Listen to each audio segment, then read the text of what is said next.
जय श्री राम दोस्तों, मैं टिकमचंद चौधरी आप सभी का स्वागत करता हूं ठीक है आपके अपने यूट्यूब चैनल पीटी ट्यूटोरियल पर। देखिए अपन पढ़े थे राजस्थान में गुर्जर प्रतिहार वंश के बारे में।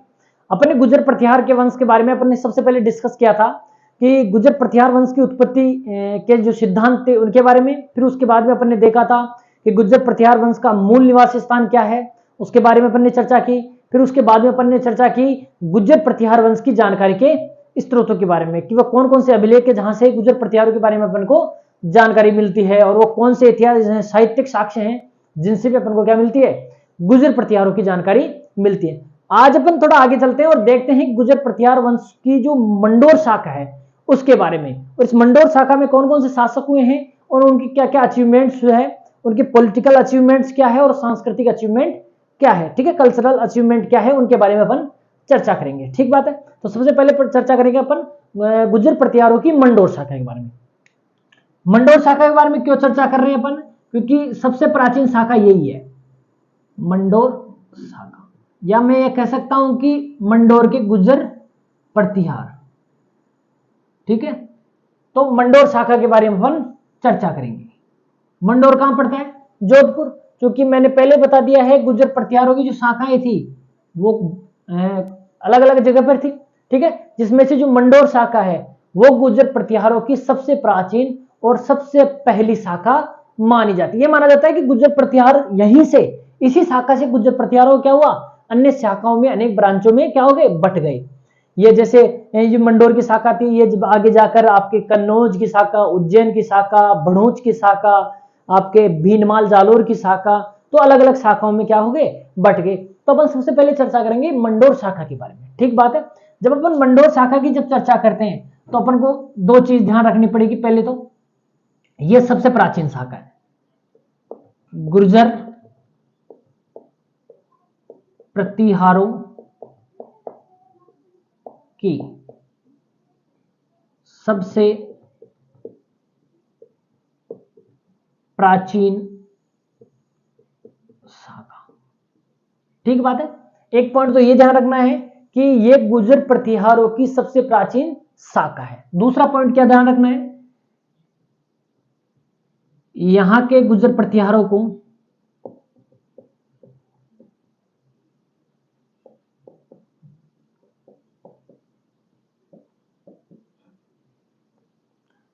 क्षत्रिय प्रतिहार कहा जाता है। क्या कहा जाता है? क्षत्रिय प्रतिहार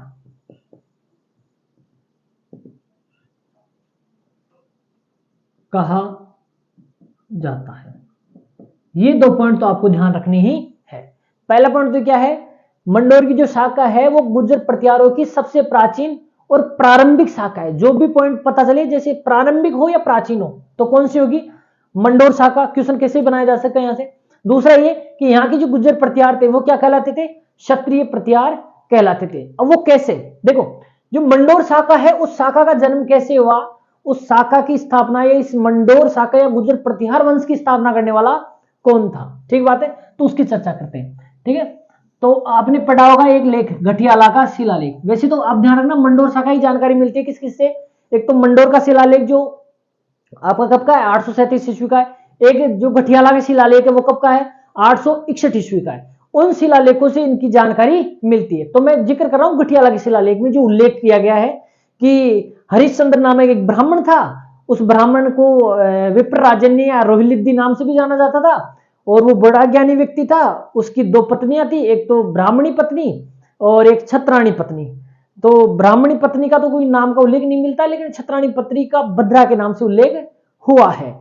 ब्राह्मणी पत्नी से जो उत्पन्न प्रतिहार कहलाए वो ब्राह्मण प्रतिहार कहलाए, और छत्राणी पत्नी भद्रा से उत्पन्न प्रतिहार क्या कहलाए, क्षत्रिय प्रतिहार कहलाए। क्षत्रिय प्रतिहारों में जो नाम मिलते हैं, जो चार पुत्र को नाम मिलते हैं इस छत्राणी पत्नी से, भद्रा से, तो चार पुत्र कौन हुए उसके, भोगभट, कक, रज्जिल और दध।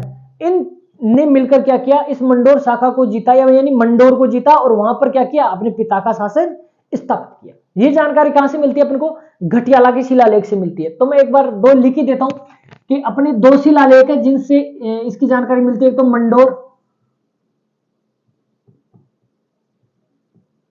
मंडोर का शिलालेख, ठीक है। एक आपका कौन सा शिलालेख, गठियाला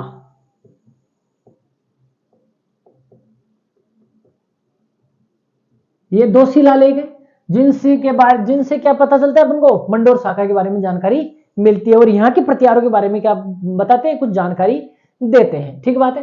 तो मंडोर शाखा है, उस मंडोर शाखा में जो घटियाला का शिलालेख है, उस शिलालेख में कहा गया है घटियाला के शिलालेख से पता चलता है अपन को, घटियाला के शिलालेख जो कि कब का है, 861 ईस्वी का शिलालेख से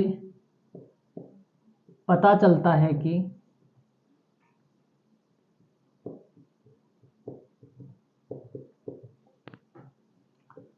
छठी शताब्दी के द्वितीय चरण, छठी शताब्दी का मतलब यानी द्वितीय चरण छठी शताब्दी का मतलब है 550 ईस्वी के बाद की बात है। यानी 550 ईस्वी के बाद में कोई हरिश्चंद्र नामक का एक ब्राह्मण था, द्वितीय चरण में हरीश चंद्र नामक एक ब्राह्मण हुआ।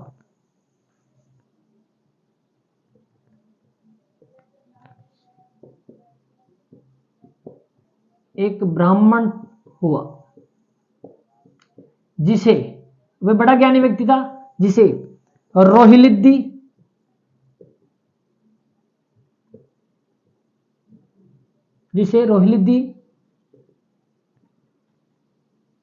और विप्रराजन्य कहा गया है।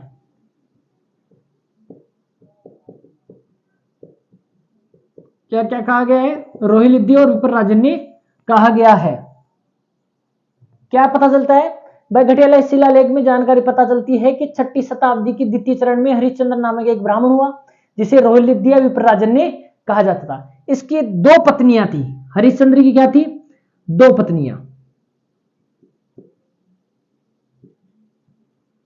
हरिश्चंद्र की क्या थी, दो पत्नियां थी। ठीक है, पहले हुआ करती थी दो दो। ठीक है, तो एक तो थी ब्राह्मणी पत्नी, ठीक है, और दूसरी थी क्षत्राणी पत्नी, क्षत्रिय। इसका नाम मिलता है, ब्राह्मणी पत्नी का नाम का कहीं उल्लेख नहीं हुआ है, लेकिन क्षत्राणी पत्नी का नाम का जरूर उल्लेख मिलता है भद्रा नाम से। ठीक बात है। तो हरिश्चंद्र की दो पत्नियां थी, एक तो ब्राह्मणी पत्नी और एक क्षत्रिय पत्नी भद्रा। ब्राह्मणी पत्नी के कौन से पुत्र उत्पन्न हुए, कोई हुआ कि भी नहीं हुआ, इसकी कोई जानकारी नहीं मिलती है। हाँ, इसकी जानकारी मिलती है कि इसके 4 पुत्र उत्पन्न हुए।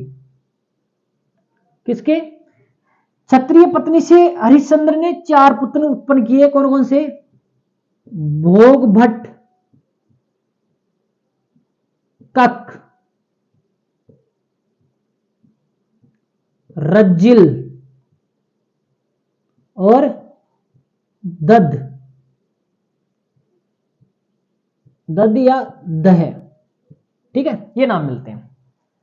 तो घटियाला की शिलालेख से अपन को क्या जानकारी मिली, यानी आपसे ऐसे भी क्वेश्चन किया जा सकता है, वह कौन सा शिलालेख है जिससे प्रतिहार वंश के संस्थापक या उनके प्रारंभिक शाखा की स्थापना की जानकारी मिलती है। ऐसे क्वेश्चन पूछा जा सकता है। तो किससे मिलती है, इसी घटियाला की शिलालेख से मिलती है। क्या जानकारी मिली है कि छठी शताब्दी की द्वितीय चरण में हरिश्चंद्र नामक एक ब्राह्मण था, उस ब्राह्मण को किस नाम से जाना जाता था, रोहिलिद्दी या विप्रराजन्य नाम से जाना जाता था। यानी इसके क्या थे, ये इसकी उपाधियां थी एक तरह से। ठीक है, इसी हरिश्चंद्र ने 2 विवाह किए, एक तो ब्राह्मणी पत्नी थी, ठीक है, और एक क्षत्रिय पत्नी थी। ब्राह्मणी पत्नी से उत्पन्न प्रतिहार क्या कहलाए, ब्राह्मण प्रतिहार कहलाए। क्या कहलाए, ब्राह्मण प्रतिहार। इससे उत्पन्न प्रतिहार क्या कहलाए, ब्राह्मण प्रतिहार, और इससे उत्पन्न प्रतिहार क्या कहलाए, क्षत्रिय प्रतिहार।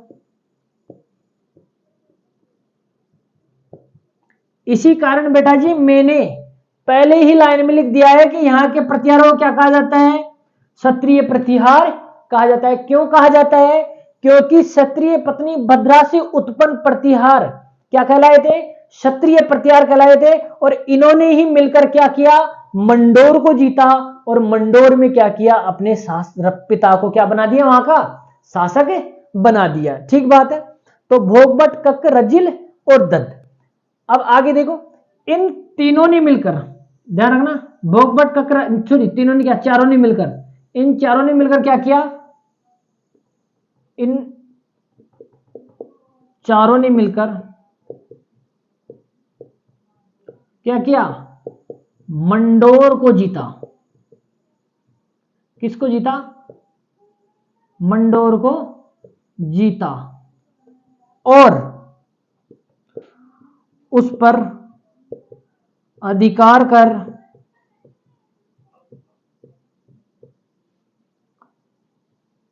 अपने पिता को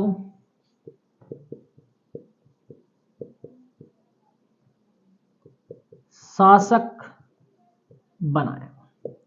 ठीक बात है। क्या किया, इन चारों ने मिलकर किसको जीता, मंडोर को जीता, और इस मंडोर की क्या कर दी, चार दीवारी बना दी। क्या बना दी, चार दीवारी। मैंने यहां पर लिख दिया, ऐसे लिखने की जरूरत नहीं है, ऐसे ध्यान रखना भाई, मंडोर की क्या कर दी इन्होंने, चार दीवारी, यानी उसको प्रकोटा भी निर्मित कर दिया। ठीक है, इन चारों ने मिलकर मंडोर को जीता, मंडोर का प्रकोटा निर्माण करवाया और प्रकोटा बनाकर क्या कर दिया, अपने पिता को वहां का शासक नियुक्त कर दिया। ठीक बात है। यानी प्रतिहारों की प्रारंभिक राजधानी क्या रही,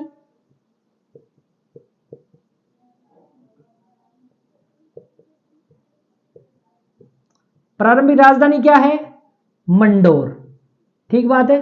प्रतिहारों की पहली राजधानी क्या है, मंडोर है। ठीक बात है। अगली बात, अब देखो इनमें से तीन तो यहां रुक गए, इनमें से जो दद्द है, उस दद्द ने क्या किया, यहां से पलायन किया, राजस्थान के पश्चिमी राजस्थान से इलाके पलायन किया और थोड़ा नीचे आ गया। किस साइड में आ गया, नीचे। जैसे ये राजस्थान है आपका, ऐसे मान के चलो ये राजस्थान है, तो ये मंडोर यहां पर है, जोधपुर इस साइड है कुछ, ये पलायन करके किस साइड में आ गया, गुजरात साइड में आ गया और भड़ोच में, कहां पर, भड़ोच, जिसे भरकुचक भी कहा जाता है। ठीक बात है। भड़ोच में आकर गुज्जर प्रतिहार वंश की दूसरी शाखा की स्थापना की और नांदीपुर को अपने क्या बनाया, राजधानी बनाया। वैसे अपन दूसरी शाखा में अपन चर्चा करेंगे भड़ोच शाखा के बारे में। ठीक है, इसमें तो मैंने इतना सा बताया है कि मंडोर जीतने के बाद दद्द कहां चला गया, भड़ोच चला गया और भड़ोच में क्या किया, दूसरी प्रतिहार वंश की शाखा की स्थापना की। ठीक बात है। भोगबट, कको, रजिल और दद्द। ठीक बात है। तो अपन ने मंडोर शाखा की स्थापना के बारे में क्या क्या जानकारी पढ़ी, फिर से एक बार देख लेना है। गुर्जर प्रतिहारों की सबसे प्राचीन शाखा मंडोर शाखा, फर्स्ट पॉइंट। दूसरों, यहाँ के गुर्जर प्रतिहारों को क्षत्रिय प्रतिहार कहा जाता है। क्यों कहा जाता है ये भी बता दिया मैंने, क्योंकि हरिश्चंद्र के दो पत्नियां थी, एक तो ब्राह्मणी पत्नी जिससे उत्पन्न प्रतिहार ब्राह्मण प्रतिहार कहलाए, क्षत्रिय पत्नी भद्रा से उत्पन्न प्रतिहार क्या कहलाए, क्षत्रिय प्रतिहार कहलाए। इसी कारण इनको क्या कहा गया, क्षत्रिय प्रतिहार कहा गया। ठीक बात है। अब देखो मंडोर शाखा की जानकारी कहां से मिली, तो दो शिलालेख, एक तो मंडोर का शिलालेख जो 837 का है, गठियाला का शिलालेख जो कब का है आपका 861 का है। ठीक बात है। गठियाला की शिलालेख जो 861 का है, पता चलता है कि 6ठी शताब्दी कौन से चरण में, द्वितीय चरण में। द्वितीय चरण का मतलब 550 ईस्वी के बाद हरिश्चंद्र नामक का एक ब्राह्मण हुआ करता था, उसके जिसे रोहिलिद्धि और विप्रराजनी नामक उपाधियां प्राप्त थी। इसने दो विवाह की, एक तो ब्राह्मणी पत्नी जिससे उत्पन्न प्रतिहार ब्राह्मण प्रतिहार कहलाए, और दूसरी क्षत्रिय पत्नी जिसे भद्रा के नाम से भी जाना जाता है, उससे क्षत्रिय प्रतिहार उत्पन्न हुए, जिनमें कौन कौन था, भोगबट, कक्कर, रजिल और दत्त। इन चारों ने मिलकर क्या किया, मंडोर को जीता और मंडोर के क्या किया, प्रकोटे का निर्माण करवाया, और प्रकोटे का निर्माण करवा कर क्या कर दिया, पिता को शासक बना दिया। अब पिता शासक बनेगा नहीं, क्योंकि पुत्र है तो पहले पिता बनेगा जीवित है तब तक तो। ठीक है, तो इस कारण हरिश्चंद्र को क्या कहा जाता है, हरिश्चंद्र को प्रतिहारों का, इसी कारण हरिश्चंद्र को क्या कहा जाता है, प्रतिहारों का, गुर्जर प्रतिहारों का, पूरा लिख देते हैं, गुर्जर प्रतिहारों का आदि पुरुष या मूल पुरुष या संस्थापक, क्या कहा जाता है हरिश्चंद्र को, गुर्जर प्रतिहारों का आदि पुरुष, मूल पुरुष या संस्थापक कहा जाता है। ठीक बात है। कुछ भी पूछ सकता है, गुर्जर प्रतिहारों का आदि पुरुष कौन था, तो हरिश्चंद्र। गुर्जर प्रतिहारों का मूल पुरुष कौन था, हरिश्चंद्र, क्योंकि इसी से उत्पन्न प्रतिहारों ने, पुत्रों ने क्या किया, प्रतिहार वंश की शाखा को क्या किया, फैलाया। तो ये मूल पुरुष हो गया, आदि पुरुष हो गया और संस्थापक भी हो गया। हो सकता है, देख इतनी तो जानकारी नहीं मिलती, लेकिन अपन अनुमान लगा सकते हैं कि हो सकता है इसी ने अपने पुत्रों को प्रेरित किया हो।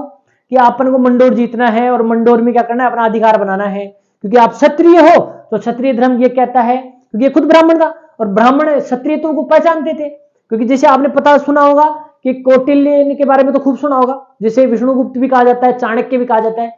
वो चाणक्य अच्छे गुण जानता था क्षत्रियों के, जैसे उसने चंद्रगुप्त मौर्य के गुण पहचाने और उसने तुरंत पहचान लिया कि भाई हाँ ये है जो क्या कर सकता है, मगध में एक भारत की केंद्रीय सत्ता स्थापित कर सकता है। उसे क्या किया, उसके प्रशिक्षण दिया और उसको क्या कर दिया, हस्त्र शस्त्र और शिक्षा ज्ञान देकर उसको क्या कर दिया, नंद वंश के अंतिम शासक घनानंद को परास्त करके पूरे भारतवर्ष में क्या कर दी, मौर्य वंश की स्थापना कर दी।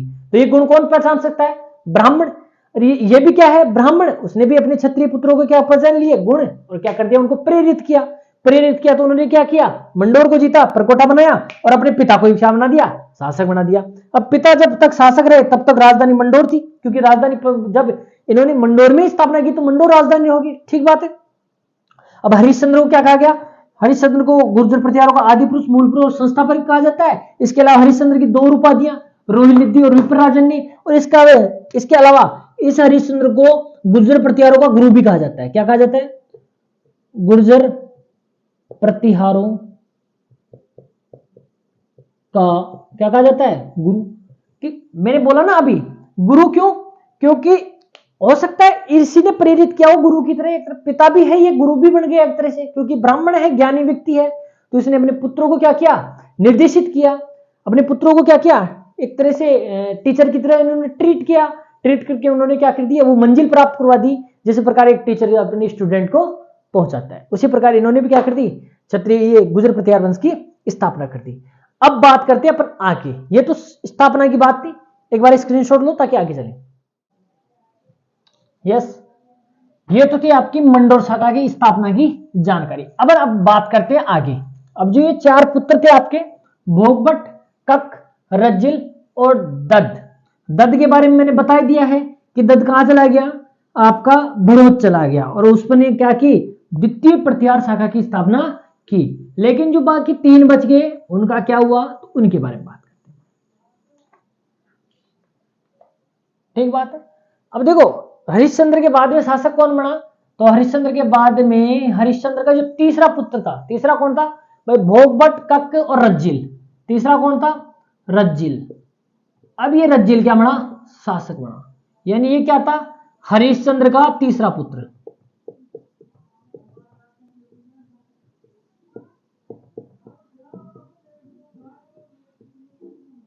कौन सा पुत्र था ये, हरिश्चंद्र का तीसरा पुत्र था। और ये क्या बना, हरिश्चंद्र के बाद में शासक बना। हरिश्चंद्र के बाद शासक बना, ठीक बात है।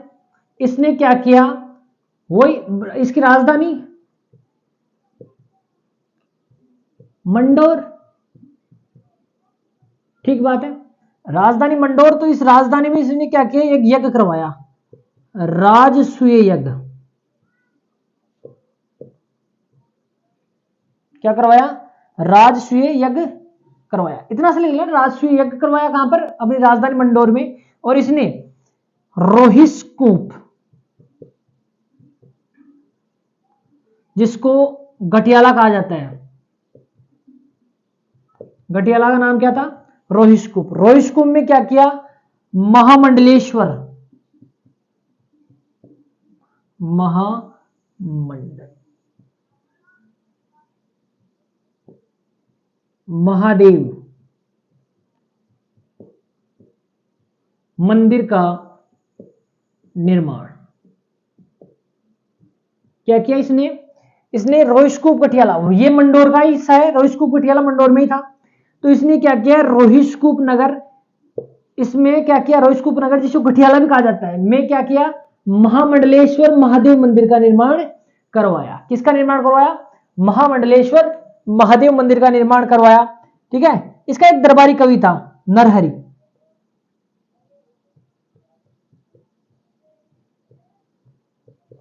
कौन था, नरहरि। इस नरहरि ने क्या किया, आपके रज्जिल को, किसको, रज्जिल को क्या किया, राजा की उपाधि दी। किसकी, राजा की उपाधि, राजा का टाइटल दिया किसको, रज्जिल को। किसने दिया, इसी रज्जिल का एक दरबारी कविता नरहरि। इतना सा जरूर ध्यान रखना। तो रज्जिल के बारे में मोटी मोटी क्या बात है, 6 बात ध्यान रखनी है आपको। 6 तो क्या कुछ नहीं ध्यान रखना है, 3 बात ध्यान रखनी है, ये वाली नीचे वाली, ठीक है, ये वाली। ऊपर वाली तो आपको पता है भाई, रज्जिल तीसरा पुत्र है, ठीक बात है भाई। हरिश्चंद्र के बाद शासक बना है, राजधानी मंडोर है। राजसूय यज्ञ किया एक तो इसने क्या किया, अपनी राजधानी मंडोर में क्या किया, राजसूय यज्ञ किया। एक तो ये पॉइंट ध्यान रखना है आपको। दूसरा पॉइंट, अब राजसूय यज्ञ ऐसे लिख लेना है, आगे नहीं लिखना भाई राजसूय यज्ञ किया इसने, वो तो समझ जाओगे आप। ये शॉर्ट नोट्स कैसे बनाने हैं आपको, जैसे रज्जिल लिख दिया, रज्जिल के आगे 3 पॉइंट लिखने, राजसूय यज्ञ, महामंडलेश्वर मंदिर और नरहरि, और आगे नरहरि के आगे लगाया तीर का निशान राजा। इसका मतलब समझना भाई, रज्जिल ने क्या किया, राजसूय यज्ञ करवाया कहां पर, अब समझना भाई, मंडोर राजधानी तो मंडोर में। महामंडलेश्वर महादेव मंदिर बनवाया कहां पर, घटियाला रोहिस्कूप में। और इसका एक दरबारी था नरहरि, जिसने क्या दी, राजा की उपाधि दी। ये मोटी मोटी बात क्या है आपकी, रज्जिल की है, ठीक है। इसी के पास में ध्यान रखना, रज्जिल के बाद में शासक कौन बना, तो रज्जिल के साथ में शासक बना नरभट्ट। कौन बना, नरभट्ट। इस नरभट्ट की खास ये थी, एक उपाधि दी गई थी। तो नरभट्ट की उपाधि क्या थी, पिल्ला पल्ली या पिलापणी, ये कुछ उपाधियां मिलती इसकी, है ना। या तो पिल्लापल्ली या पिलापणी नामक उपाधि धारण की थी। इसने क्या किया, इसने भी मंडोर में क्या किया, विष्णु मंदिर का निर्माण करवाया।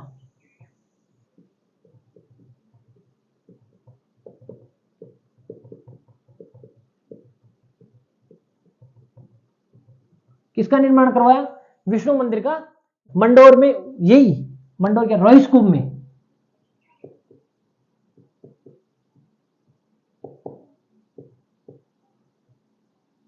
रोहिस्कूप में क्या किया, विष्णु मंदिर का निर्माण करवाया। और इसने एक उपाधि धारण की, पिलापल्ली। क्यों, क्योंकि यह क्या था, एक खतरनाक योद्धा था, युद्ध करने में बहुत पारंगत था। इस कारण इसने एक उपाधि धारण की थी, पिलापल्ली या पिलापण्णी की उपाधि धारण की थी। और इसने क्या किया, रोहिस्कूप नगर में, यानी वही गठियाला, रोहिस्कूप को क्या कहा जाता है, गठियाला, ध्यान रखना, विष्णु मंदिर का निर्माण करवाया।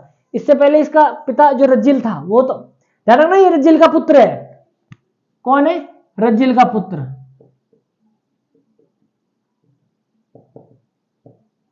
रज्जिल का पुत्र। पहले हरिश्चंद्र का पुत्र, तीसरा पुत्र रज्जिल शासक बना। रज्जिल के बाद में रज्जिल का पुत्र नरभट्ट शासक बना। नरभट्ट एक अच्छा योद्धा होने के कारण क्या था, उसने पिलापल्ली या पिलापणी की उपाधि धारण की, ठीक है।